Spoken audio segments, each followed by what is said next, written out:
राम राम, जय श्री राम। बाबा सादगी के चैनल पर आप सभी मित्रों का हार्दिक अभिनंदन है। अभी मैं मल्ला मानेरा मंदिर से वापस अपने गांव सेना मांदुर की ओर चल रहा हूं। साथ में मेरी गाइड, मेरी बॉडीगार्ड, मेरी भतीजी अंजलि है। इस पूरे एरिया में अभी हम सिर्फ 2 ही जने हैं जो इस रोड पर चल रहे हैं। दोनों तरफ आप देख रहे हैं जंगल है। कीड़ों की आवाज़ अब तक आ रही होगी। यहाँ पर जो अधिकतर जो पेड़ हैं वो बांझ के हैं, और ये जो सामने है ये चीड़ का पेड़ है। ये पेड़ अच्छा नहीं है क्योंकि ये ज़मीन से पूरा पानी सोख लेता है। जब जंगल में आग लगती है या लगाई जाती है तो ये आग को भड़काता है।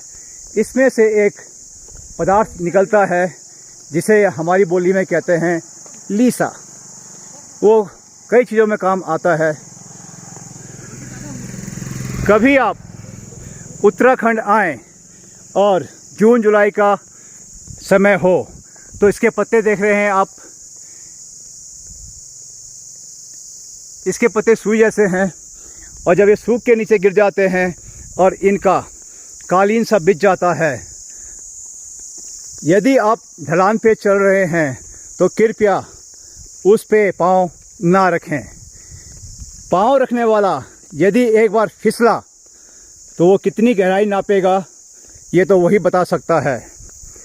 पहाड़ों में हमेशा ध्यान रखिएगा कि पक्की रोड है, मस्ती कीजिए, किंतु कच्चे रास्तों पर, पगडंडियों पर कभी भी मस्ती नहीं करनी है, वो नुकसानदेह हो सकती है। आप देख रहे हैं सुनसान इलाका है और इस सड़क पर मैं और मेरी भतीजी ही चल रहे हैं। यदि कोई गाड़ी आ गई तो हम उसमें बैठेंगे। चलिए, आप कहेंगे सब कुछ दिखाया हुआ है, क्या देखना है इसको, तो आपको एक कहानी सुनाता हूँ जो ज्ञानवर्धक है। एक बार गुरु नानक देव अपने शिष्यों के साथ, अपनी मंडली के साथ भ्रमण पे निकले। चलते चलते वो एक गांव के करीब पहुँचे। अब किसी ने गांव वालों को खबर दी कि एक बाबा अपने शिष्यों के साथ इस गांव की ओर आ रहा है। तो उस गांव के लोग दुष्ट प्रवृत्ति के थे। बाबा गांव की सीमा तक पहुंचे भी नहीं, वो लोग गोबर, मिट्टी के ढेले लेके वहां पे पहुंच गए। जैसे ही गुरु नानक देव गांव की सीमा में पहुंचे, उन्होंने बदतमीजी करनी शुरू कर दी। गुरु नानक देव वो गुरु थे,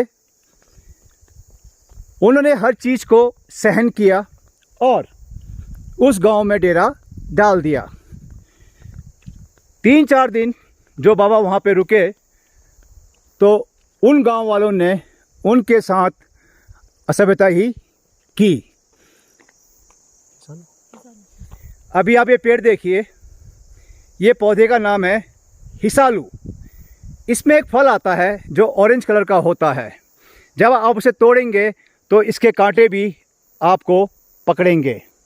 उस फल की खासियत ये है कि सूर्य उदय से पहले आप उसे खाएंगे तो आपको बहुत मज़ा आएगा, और यदि आपने सूर्य उदय के बाद खाया तो आपका पेट साफ हो जाएगा। तो ये खासियत है इस फल की।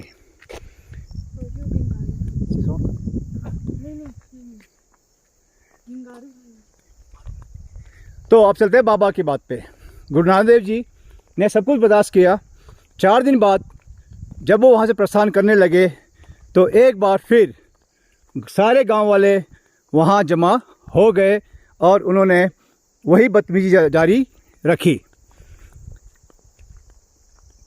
गुरु नानक देव जी ने चलते समय उन गांव वासियों को एक आशीर्वाद दिया, फलो फूलो किंतु इसी गांव में जमे रहो। ये आशीर्वाद दे के गुरुजी आगे बढ़ गए। जब अगला गांव आया तो उन गांव वालों को पहले से मालूम हो गया कि एक बाबा जी अपनी मंडली के साथ उनके गांव की ओर आ रहे हैं। तो उस गांव के लोगों ने क्या किया, फल फूल मेवा दूध दही छाछ पानी सब कुछ लेके वो गुरु नानक देव जी के स्वागत के लिए सीमा पर जाके खड़े हो गए।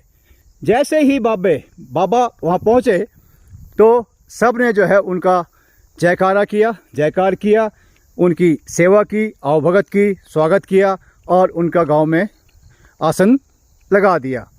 अब तीनों टाइम उनकी सेवा करने लगे। 4 दिन बाद गुरु नानक देव फिर अपने शिष्यों के साथ आगे बढ़ने के लिए तैयार हो गए। तो उस समय भी गांव वाले, माफ़ कीजिएगा, देखिए ये चाहे किसने भी किया है, ये गंदगी मत फैलाइए, देवभूमि में आइए, आनंद लीजिए, कृपया यहाँ पे गंदगी मत फैलाइए। तो चलते हैं वापस बाबे की ओर।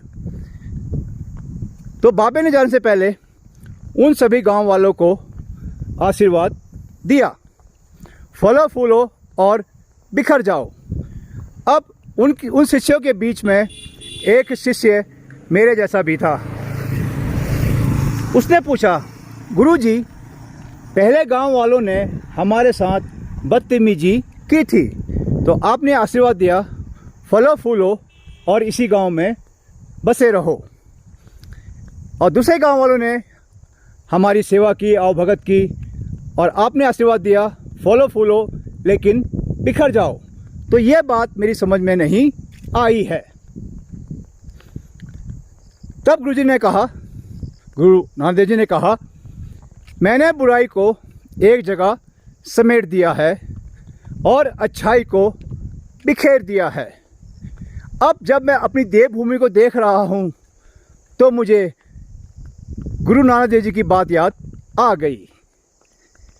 हमारे पहाड़ में ईमानदार, मेहनती, दूसरे को रिस्पेक्ट देने वाले, हर अच्छाई से भरपूर